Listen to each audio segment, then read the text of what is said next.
In the eyes of an angel. Fly away. All of a sudden, I'm seeing Sarah McLachlan in a humble home with a dog on her lap talking about the animal abuse that's happening in the United States. That's what's happening when I listen to In the Eyes of an Angel, Wonder Woman. That's my thoughts. Well, good morning. Hi. Hi, Alycia. Hola, hola. I miss you. I miss you guys. Alycia, where are you? I'm in Puerto Rico. Do you guys know that sound on TikTok with Anthony Ramos going, Puerto Rico! Anyways, I'm in Puerto Rico and I'm very happy to be here. Oh my God. Well, we miss you here on Alycia the Orange is filming Couch. a show because she's a big little She's a Hollywood star. I'm very uncomfortable, but thank you. How are my beauties? How are my sisters doing in LA? Holding it down? We're good. We're good. We're just live laughing and loving. I feel abnormally far from Josie right now. We're social distancing. We're social distancing for no reason other than social distancing, whatever that means for us. Okay. Bringing back the panoramic. I respect it. No, the Panorama. panorama. And speaking of panorama, the year 2020 was the year Miley Cyrus came out with the hit album Plastic Hearts. And just last week, she came out with a new album called Endless Summer Vacation. And later today, we're going to be talking about our thoughts, comments, questions, concerns about the album. But we also want to get into all the hot, juicy fucking tea that's happened in the last week because a lot of shit's gone down and we have a lot to say about it. And so with that, I'm Yasmine. I'm Josie. I'm Alycia, and this is Dare We Say. I'm gagged and bound Okay. over the lieutenant governor of Tennessee, who is an elder man How old? at the ripe age of 79. Jesus Lord. Okay. And he has, he's spoken about against gay marriage. He's supported anti-LGBTQ bills, whatever. Very right-wing Republican of him. But he most recently has been caught commenting on some twink's Instagram profile. Please. There's one, it is like emojis and Fire emojis and hearts. He like commented under like a half naked photo of him being like super fine look. And then also the twink is responding to him in these comments and is like, thank you. You've always been so kind to me. So they have like a relationship. And didn't he also comment like GQ? Someone called GQ. Yeah. He's like, this is a great photo, Finn. I think that's the guy's name. Finn, good job. This is incredible work. We're so proud of you. I'm like, that is not. And this guy, Finn he's gay. He's as gay as it gets. And this lieutenant governor is just such a hypocrite. Randy commented, he said, and I quote, Finn, who's the twink, you can turn a rainy day into rainbows and sunshine. Is that what you want, Randy? Do you want rainbows? Do you want your day to be turned into rainbows, sir? Because all you have to do is just come out, I guess, Randy. And then why, when they asked his office what was going on because it was really weird and unprofessional, he said what? He said, this is the official response from their office, trying to imply something sinister or inappropriate about a great-grandfather's use of social media says more about the mind of the left-wing operative making the implication that it does about Randy McNally. You know what? Denial is a river in Egypt. Your lieutenant governor is gay. Husband is gay. And that's that on that. And there's no other discussion. You're a hypocrite. You're as gay as it gets. Fuck yourself. Did you guys see the trailer for No Hard Feelings? So it's Jennifer Lawrence in this film about parents of like this kid who's characterized as an unfuckable teenager that hires Jennifer Lawrence to sort of date him, court him, and fuck him. And here's my thing about this film. If I would have seen Jennifer Lawrence come out with this movie in 2016, 2015, I'm loving it. Yep. I think that if I want to see Jennifer Lawrence's return after she's been gone for so long, I want it to be at the level of like a triangle of sadness. Yes, Or yes. something not like this. some foreign alt comedy film. Yeah. That, like, if it's gonna be comedy, I think it should be like Absurdist. on that level of like satire, because I think she's so incredibly talented and I want more from her than like a Seth Rogen comedy, which I love Seth Rogen, but I think I don't know. I think that this being her reintroduction it's very jarring, and I think it could either go one of two ways. I think it could either do really, really well in theaters and it could get a lot of people in there, or I think it could just tank because it also seems a little problematic. Unfuckable, more Mm. like uncomfortable. It was just really weird to watch. It was just very odd because it's like these two parents, Sarah Jessica Parker's husband, and I don't know who the woman is. But they were basically trying to tell her, we're hiring you, because she's also an Uber driver in the movie, to fuck our son and to kind of get him ready for college. And in the movie, they have to actually like Yeah. start like doing things. And I'm like, she's like proper 30 years old in the movie. And like she has a job. She's an adult. And I just think if it were a man and a woman and they were posing this movie, there would be more uproar. It kind of gives me American Pie vibes in like Okay. Yeah, that I was saying genre, which I don't love for her. interesting. Like, I wonder if it's like Red Rockety, which I don't know. I feel like within the recent years, I've seen some really odd movies about like age gaps between partners that make me viscerally uncomfortable. Well, there's Licorice Pizza, but that didn't really make me uncomfortable because it wasn't about him getting laid. I think it was just an innocent crush. And I Yeah. think she, like, that was the love that she needed from him, but I don't think it necessarily was romantic or sexual. And I think he needed that affirmation for himself. Yeah, it's not exactly sexual, but I do think it's like, why are we doing this? Like, I just don't see, and I don't think every Yeah. movie needs I to. think that's the biggest thing is like, Yeah. what is the reason for telling this story? Exactly, and I think it's like, Yeah. But things can be funny to be funny. and I know not everything has to have a deeper meaning. Not everything has to have a point. Some things can just be slapstick comedy. I think that's great. But just I just think if it was an older man with a younger woman, like we see it with Leonardo DiCaprio and every one of his girlfriends, like it makes people uncomfortable. And it's just weird. It's just weird. Yeah, I don't know. Like, now I'm really fascinated because I feel like Jennifer Lawrence specifically, one, is just ridiculously talented, but two, she's talked about like wanting to slow down and wanting to do things that were like really intentional with her career. So I'm like, there has to be a reason that she gravitated like toward the script and decided to do this. So Yeah. I'm intrigued to watch it. On the other hand, too, it is exciting to see her play something more similar to her personality because we never see Jennifer Lawrence being like herself in films. Like it's always a darker character or troubled, more normal person, and she is more similar to that Yeah. in real life. So I'm excited to see it. However, I want more. I want more from horror. Ooh. Does that make sense? Yeah, it does. Yeah, it does. Yeah. But I like what you said also with the triangle of sadness. Like she could be in something like Oh my that. God, too. she would She's a kill something foreign like that. Eastern European man Yep. to just write her a satire on a boat. Also, J-Law for White Lotus. J-Law for White Which, Lotus by the way, 3. who would you guys? Ooh.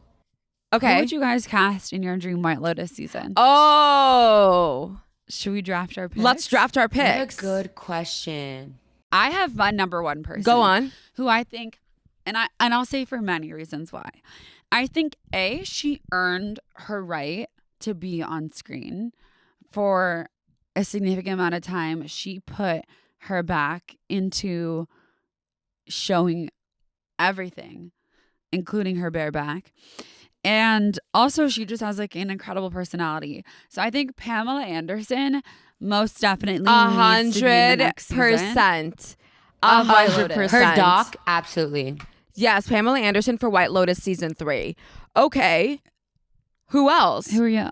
Right now, I have Keke Palmer, not a surprise. Yes. I think she'd be amazing. I think her reactions alone, like I wouldn't even want her to say anything. I would just want her to sit there and give her I'm gagged expressions. Tay Diggs. Yeah. Like if you watch his TikToks, he is Interesting. out of his mind. And I think that that would be great on White Lotus.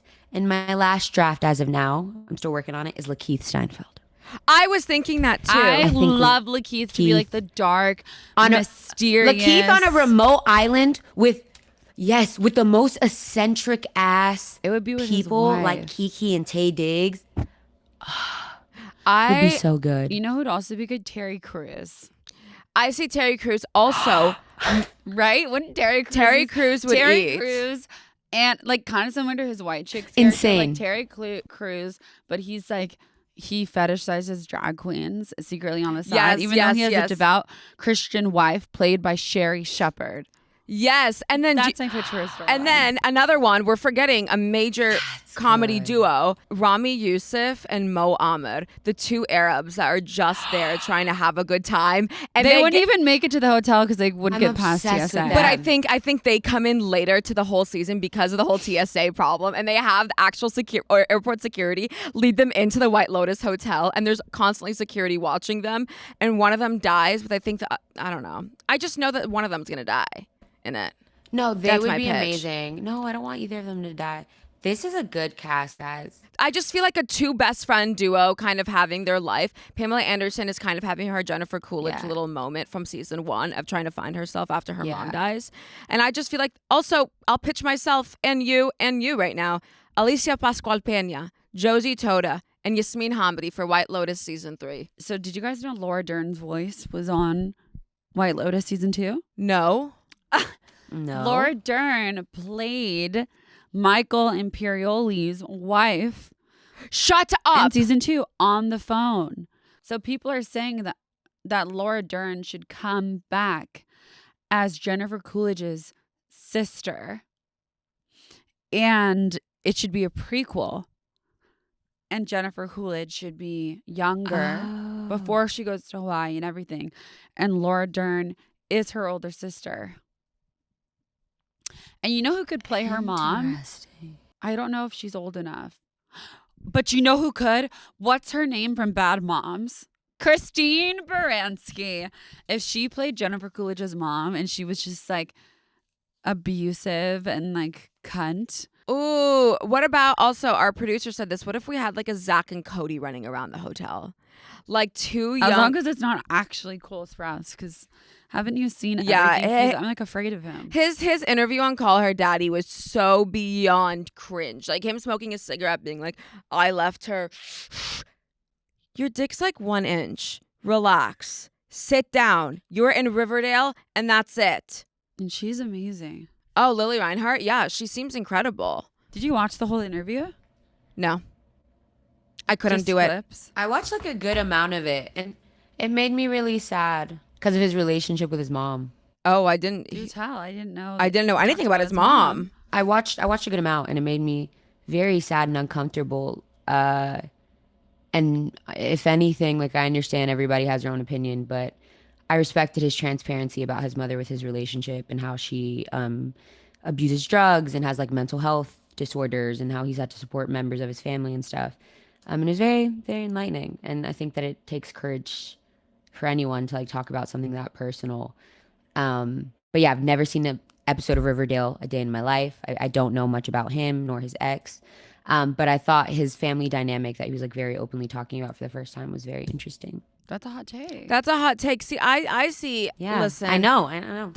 I know. Alicia with the hot takes. I think honestly, Cole Sprouse kind of gives me a Silver Lake barista boy smoking a cigarette. Not He- even Silver Lake. He's I- like Frogtown. Oh, don't say that. Our producer's from Frogtown. I love Frogtown. I just think that he's like. but I feel like he's Did you say, not. what is Frogtown? Is that a real place? Frogtown is more Cole Sprouse because he wouldn't want to be in Silver Lake because he thinks he's too famous to be in a place that popular. Oh, Don't you think? As someone who lives in Frogtown, he would be like, "Yeah, I live in Frogtown." So okay, so he's just like a Frogtown boy. He just I'm gives. obsessed with the people on TikTok coming out and saying, "I was the girl in Disney World that had sex with him when I was 13." No. Oh yeah, I saw a girl And now I'm like, I kind of want to make a TikTok like that. We should all say on TikTok, we were the girl who fucked Cole Sprouse. I was the girl that fucked Cole Sprouse in Disneyland. We all should come out saying that. Josie just looked at me like she was going to murder me. Are you going to murder me? No. Okay. Speaking of like people coming out on TikTok and all of these things, it's insane to see how the Latina girlies are losing their shit on TikTok because Bad Bunny and Kendall Jenner were like confirmed to be on a date and to Oh be my kissing in gosh. West Hollywood because there was just speculation and the TikToks are having me rolling because it's like all of these skits of like Latinas like burning pictures of Benito, el conejo Oh, yeah, malo. yeah, yeah. Like obviously he's so famous. He's so famous for being like Latinos, Latinos, like everybody wants to be us, like in a really beautiful way and being super vocal and bold and especially being here in Puerto Rico, like I find myself randomly having conversations about him with crew members and stuff, and it's so funny. But I will say, in Puerto Rico, they're very sad about it. It is like their mourning, which is hilarious. And yeah, it is fascinating to hypothesize what they're talking about because he very openly explains that he doesn't speak English well. And I don't think that Kendall Jenner speaks Espanol. So, pero yeah, the girls are crying in the club, and that's what's happening in this Latina corner. The girls are crying in the club. For me, this man has always been the moment. But now is just getting his flowers, and that man would be Jonathan Majors. Ooh. I have been in love with him ever since I saw The Last Black Man in San Francisco. All that goes to say, this man has like such a beautiful story and is like currently making history. He's a part of 3 movies out right now: Devotion, Ant-Man for Marvel, and Creed 3. And Creed and Ant-Man, both are like at the top of the box office, which makes him like one of the first black men that can say that he has 2 movies running right now in theaters, like as we speak, that are like grossing a ridiculous amount. But yeah, he really is the moment. Like he was just the cover of Ebony. Him and Michael have been like all over Variety and everything else. And it's just really beautiful. Like he really is the moment. Every black woman on the planet is talking about Jonathan Majors. He also has another movie that you saw called Magazine Dreams, which was remarkable. I think Jonathan Majors has carved himself into stone in the zeitgeist of Hollywood. I think now every single studio is not pitching names without including Jonathan Majors. Yeah. I think he's one of the most talented people to come up right now. And I'm so glad that you brought him up because he's incredible. He is major, one would argue. He is not only just ridiculously talented, but I fangirl over his story. You know, he went to college for acting, knew he wanted to be an actor since high school, and then got himself to an Ivy League, was unhoused, like always knew that he wanted to do this, is really like symbolic with the way that he decides to like hold his little teacup everywhere. I could not be more obsessed with him. Do you guys know the story about his teacup? No, tell us. But tell us. With his little teacup, he was talking about it on a late night show because everyone's like, why do you always have this cup with you? Like he'll walk on red carpets, he'll go to premieres and he has his cup with him. And he said, well, like growing up, my mama always said like, you know, mind your cup at a party, like when he was going out of college. But then also she always was like, kind of stay true to who you are. And he sees that as like being mindful of his like vessel and like making sure that he's always adamant about like doing things with the right intentions and not wanting to get like lost in the superficiality of entertainment and stuff. And I think it's genuinely one of the best to be doing it like ever. I think he's one of the most phenomenal actors of our generation. I think he's so special. And I'm glad that he's finally getting his recognition, like with being a part of like multiple franchises and making history, having like 4 movies out right now, like as we speak. But I could not be more obsessed with him. Also, him and Michael at the Oscars, kind of giving that nod to Angela after she had lost her Oscar.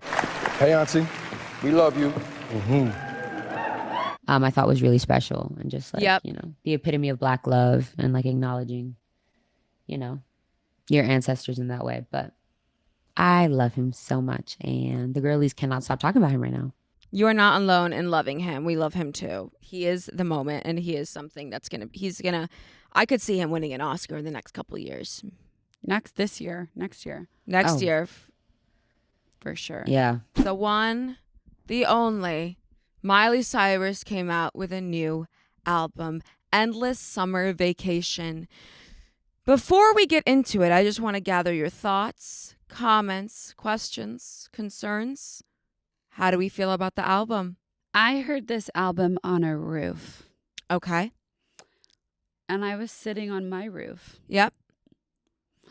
And first of all, the name, and I just want to preface this by saying I love Miley Cyrus. Yes. Love Miley Cyrus. I think she's one of the most incredible vocalists.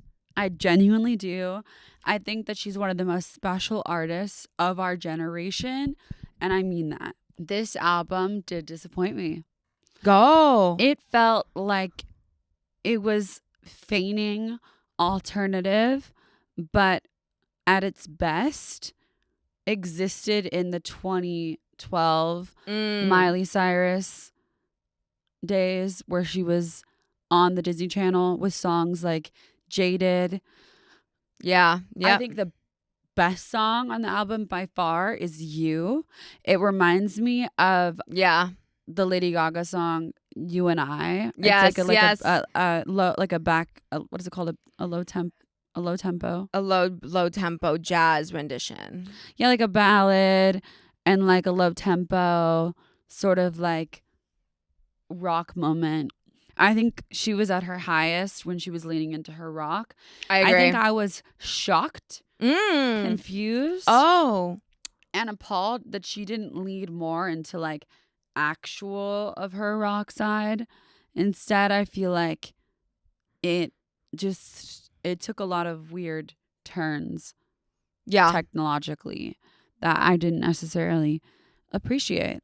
But maybe that's just me. I don't think it should have been called Endless Summer Vacation. It sounds like a collection of like justice. I was gonna say summer wear. Like it doesn't feel like that's the name of a Miley Cyrus album that we've waited for so long. Endless Summer Vacation sounds like a Marc Jacobs perfume. Alycia, what are your thoughts?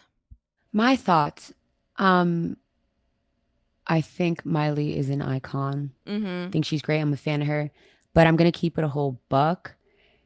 Stylistically, I like enjoyed listening to the album, but I wasn't like, oh my gosh, like it's not like an album I have on repeat. And I think you guys know me very well. Like when I love something, it's like all I want to listen to that week.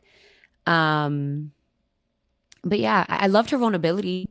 I kind of like the direction that she took. It feels like she's really making music like for herself, if that makes sense. Like she was gonna make shit that she liked. Like Wonder Woman was cool. You was cool. It didn't feel like, I guess also that's why you just shouldn't have preconceptions about things. Cause I went into it being like, oh, like the name of the album, like, ooh, like this is gonna be like summer bangers. And it wasn't really that, but I liked it. I think she's cool. I think she's leaning into like being authentically herself, which is awesome. And yeah, I commend any artist for like being vulnerable. When I think Endless Summer Vacation, I think Rollin' by Calvin Harris. Yes, that whole album. Yeah. I don't think weird. I also think the one, DJ Khaled, Quavo, Justin Bieber. That's what I think. Or Wild Thoughts. Yes. Wild Thoughts. Wild That's Thoughts an is Endless such a Summer summer song. Vacation. Santana. I'm sorry. Work Jaded is a summer not song. Like these weren't Consideration. Like Violet Chemistry, Muddy Feet, Wild Card. These are not summer songs. Also, I have a theory, and I want to pitch it to both of you. So I'm gonna play the first 30 seconds of Wonder Woman, which is the second to last song on her album, and this is what I see. Okay.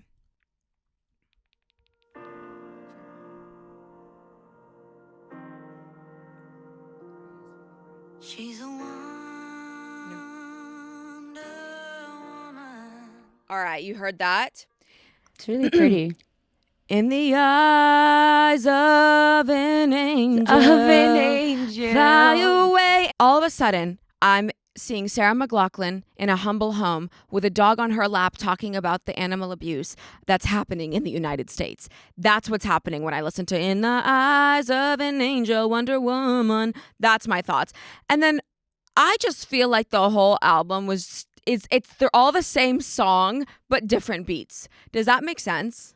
It's all very similar tones. I think in her highest moment, she gives knock off Santa Monica Boulevard version of Casey Musgraves. Ooh. And I'm okay with that, but it's not Casey Musgraves. No, it's not. And also Plastic Hearts was so good. Plastic Hearts. But it was niche.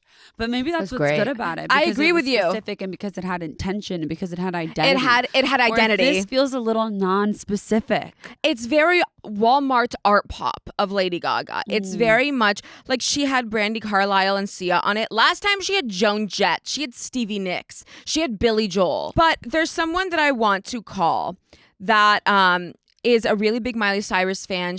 One would argue a Miley Cyrus Stan, a Miley Cyrus ambassador of Miley Cyrus, representative, a Miley Cyrus supporter, and that is my best friend, our best friend, Eva Lottie Harris. Let's give her a call.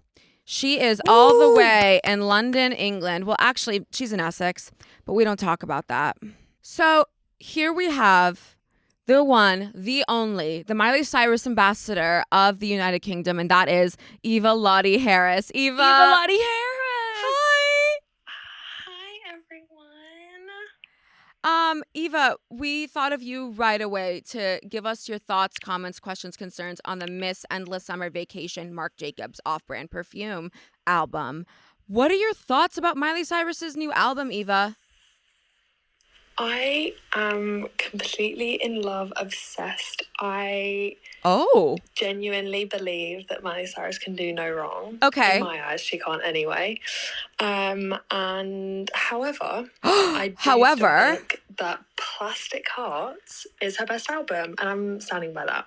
Okay, but give us something raunchy. Give us a controversial opinion. Give us something that you think not many people will agree on about this album. I think a lot of people, from the feedback that I have received from my circle of friends, is that they are not enjoying this album. It's upsetting me because I think they're saying that after Plastic Hearts, they were expecting her to do this like crazy, provocative, like angry album, especially after the divorce. And I just think, you know what, guys, like she's a country pop girl.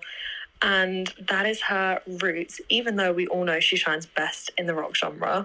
She is, she's a Nashville girl. And this is such a beautiful, like when I listen to this album, it makes me want to be in California with that like summery, it's endless summer vacation. It makes you want to be in the sun.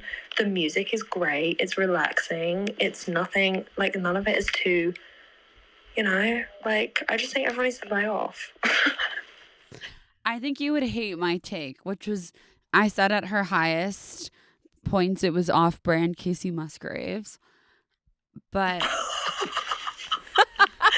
I mean, that is just like, I just can't, no, they're on two completely different wavelengths. Eva, have you listened to the album? Have I listened? Yes. Well, have I watched the documentary? Absolutely, I did. Have I sat there and gawked over her? Eva, can you tell us what's the history of the song You? Because I feel like I've definitely heard that song before, and everyone was like, no, it's brand new, but I feel like I've heard it before. No, Josie, that's because when I was staying at yours one time, we sung it on the piano because I was like, you need to listen to this Miley Cyrus song. It's amazing. It was on her live album, and she hadn't released it as a track yet, but now she's released it on Endless Summer Vacation. So it's on Attention, the live album. It's an amazing, because I knew that I knew it. That's to me, that's my favorite song on the record. I love it. I think it's You and Flowers. Flowers is a great song. Flowers is a great song. Right. I love Flowers. Very smart it for it banger. to be the single. But I'm hearing the but. I just think there are better tracks on the album. Like what? I agree with. Amazing. I think Jaded is amazing. That's what I said. Jaded is good. Amazing. Wildcard pisses me off. Rose-colored lenses. Rose-colored lenses is really Yes, good. I We think talked about it. If I had to rate the songs to me on the record, it would be You, Flowers, Jaded, Rose-Colored Lenses as my top. I think mine would be You, Jaded, Wildcard, Rose-colored lenses, Wonder Woman. Eva, I'm sorry. There's something about Wonder Woman. I've already said this. Wonder Woman in the eyes of an angel. And you can't tell me differently, Eva Lottie. I like Wonder Woman. Love Wonder Woman. And also... It's giving white feminists with the pussy hats. That's what Wonder Woman is giving. With all of that, Eva, thank you so much for calling in all the way from the United Kingdom. Thank you so much. Welcome, guys. Thank you, Eva. Love you. Love you, Eva. Love you, babe. Love you, darling. Okay, so what we're going to do is we're going to rate the top 6. Why 6? We don't know. Top 6 Miley Cyrus songs that's ever been put out. And this is not in any specific order. These are just the best 6. And if you disagree, tell us why. And you're probably wrong. So number 1. I think you can't rate the top best Miley Cyrus songs without including We Can't Stop. Also, can we make a collective decision? Are we doing covers as well? Oh, great question. Because that changes everything for me. If we're doing covers, then Heart of Glass is like number 1. It's not number 1, but it's definitely number 1. Absolutely. Okay, And I agree then also Fade Into You is on there as well. 2 of those songs are covers, but they are her best vocal renditions that I've ever seen of her, and they're incredible. I'll meet you halfway, right? Let's have We Can't Stop and Heart of Glass. Fade Into You will have to be for a next time because there's so many other songs that we need to have. I was gonna say Fade Into You is amazing, but I say maybe let's not include this in the list if we want to get a good range of like her whole discography. So I'd say Heart of Glass is number 1. But this is not even in any specific order. It's Heart of Glass, 100%. We Can't Stop. And I'm also thinking See You Again. Hannah Montana, See You Again. Or we could do Miley Cyrus, 7 Things. See You Again. 7 Things over See You Again. Yeah, I think 7 Things. I think The Climb has to be in there for sure. Okay, so we're going to have... It has to be. That song and This Is Real, This Is Me. I'm exactly where I'm supposed to be. I'm going to let the light shine. This Is Me, Demi Lovato, Camp Yes. Rock. Where my childhood anthems. Yes. Like if I had to cry in the shower and want to blow my eyes away with tears, I would blow your nose really hard. The Climb not only was like being played everywhere, but I feel like no matter like what color you were, like if you were under 15, like I would say 15 and under, you were obsessed with that song. Yeah. I personally had that song on replay. I knew every word, so much so that like my family members knew every word to that song. Like it became much bigger than just like a Disney song. Like I feel like when that movie came out, my mom was like, oh, this is a Disney movie. Yeah, and because of its popularity, like it became a part of our childhood. I agree. Like, I think every girl sang it for an audition. Like every girl sang it at a talent show. Like The Climb was that girl. Also, it's objectively a good song. Like that's why, like it's a good like grit song. Like it's a song that you feel like you can climb anything. Always gonna lyrically. be another Mountain. It's gonna wanna make a move. Always gonna And then the make violins. it move. Gonna be. And then also I have to say, I have to bring it back. So And her we have- yelling at the end. Yeah. But I also want to say, I'm gonna pitch Prisoner from Plastic Hearts with Dua Lipa. I agree. I think can't. it's really That good. is, I'm sorry, one of the best songs. Alycia, what are your thoughts? I'm like, is it top 6 though? Yes. Prisoner, locked up, can't get you I know off the my song. mind. You just want I to don't know if it's dance. top Come 6. on, it's so good. You have Dua Lipa and Miley Cyrus in one song. I'm gonna keep it a buck. I'm so I love sorry. them both, but her top 6, I don't agree. I agree, but I think before that, you have to put Party in the USA, which is the most patriotic song in American history. Dare I say more patriotic than the national anthem itself. Okay, so you heard it here first. Josie, what did you say? Look in the camera and say exactly what you said. I just think Party in the USA has to be on there. I think it's such a good song. I think it brings I agree. Republicans and twinks alike Together. Everybody please. is so happy when that song comes on. When that song comes on, You have Nancy Pelosi shaking hands with Marjorie Taylor Greene. No, you don't. And Tulsi No, Gabbard. you don't. No, you Absolutely don't. not. Licking the face of Mike Pence, who's hugging Who's humping? Trevor Noah. Who's And humping everybody Trevor literally wants to be happy when Party in the USA comes on. I hopped off a I swear plane to God, at LAX. Next time we're LAX, at some sort of imagine. dispute in Congress, play Party in the USA. It's going to be a party. If they had just played Party in the USA on January 6th, I bet they would have gone home. I'm screaming. insurrection. No, honestly, the insurrection would have not happened if Party of the USA Or happened. they would have just brought red Solo cups and be and like, let's sandwiches with have a crust cut off. party. It's the way in which she knew that she was bringing in the country together. It's the cunt. She brought the whole cunt in. She brought. I guess that cunt get any in. I guess that cunt get any in. It's 2-on-2 It's- Azealia Banks. Yeah, yeah, yeah. Songs. No, please. It's very much she can solve world hunger with Party in the USA, and I stand by that. Okay, so we have Plastic Hearts, we have The Climb, we have Party in the USA, and we have 7 Things I Hate About You. We Can't Stop. Breaks Like a Heart. I don't think with Mark Ronson. I don't. Wait, so we think- have 5. Yeah, you guys. If Prisoner's not on there, I'm gonna be Wrecking Ball. It's between Wrecking Ball and Adore You. As our I think Wrecking Ball. Wrecking Ball what was is that? Wrecking Wrecking the Ball. reason why I think Wrecking Ball over Adore You is because Adore You is just the same thing over and over again. I love you, I adore you. Wrecking Ball, she gave her heart, and I think that It's beautiful, performance but of Wrecking her Ball. with a Wrecking Ball, You're right. I know, like the way she was sobbing with red lipstick, and she gave everything in that song, and I think that can't go Mhm. unnoticed. Also, it became like a cultural moment. Everyone was doing it as a skit. Everyone was dressing up as her. All the memes naked with Doc Martens on top of a Wrecking Ball. That was incredible. What a time to be alive in America. She is weirdly one of Yeah. the most influential Yeah. singers of our generation. Whether we like it or not, she actually is. I feel like you can't minimize like the effect that she had on all of us as kids. It's crazy to think, like looking back, like I went to go watch the Hannah Montana movie, like about her life when I was a kid in theaters, and she was 14 selling out stadiums, like quote unquote as 2 characters, right? Like as Miley and as Hannah. Like that's insane. And then we watched her grow up, and she was like at the scrutiny of press, and like we watched her in all of these phases, and like they were each iconic. Everybody was talking about it, whether you agreed with it or not, you know? So yeah, these are bangers. These songs took me back. I completely agree. I think like if we start all the way from when we were younger, from the Hannah Montana moment, she created brands with Justice Unlimited too back in the day. People all the time wanted to dress up as her. I remember I would sing Best of Both Worlds when I was younger, and I just wanted to be Hannah Montana so badly.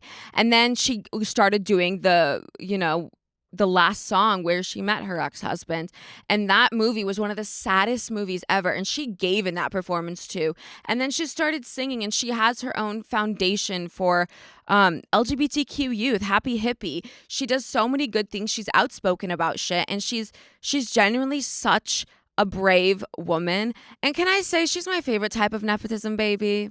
Dolly Parton's goddaughter, Billy Ray Cyrus's daughter. That is a nepo baby I will stand by, and I stand by that. Period. I love her. I definitely looked up to her as a kid. Yeah, I agree. I think she's so iconic. I think the world changed when we saw her at the MTV VMAs with Robin Thicke. That Oh my was god. a shift. Remember when she was twerking with her Return. little butt? And control.